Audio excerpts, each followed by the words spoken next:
Morning, Eric. Obviously, we're working on a Dodge Ram pickup. Tell us about it. This is a 2017 Dodge Ram, real standard radiator replacement between 90 and 120,000 miles.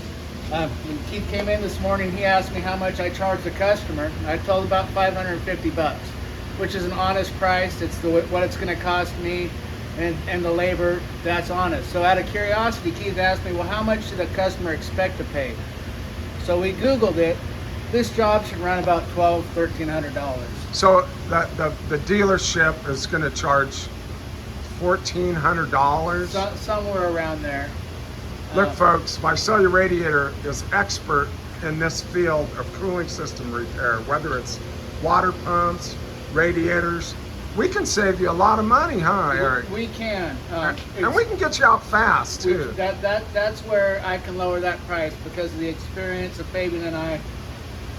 If you look up the labor, it might tell you this is going to take 6-7 hours. There is no way that this is going to take that long. There's no way that consciously I would charge a customer that much for a job. So. And we stand behind all this stuff, parts and labor, for a year, right? Yes, we do. Folks, if you want to save some money, if you got a leaky radiator, anything that leaks water, remember our logo, Visalia Radiator is what? Best place in town to take a leak. Come see Eric at Visalia Radiator, folks.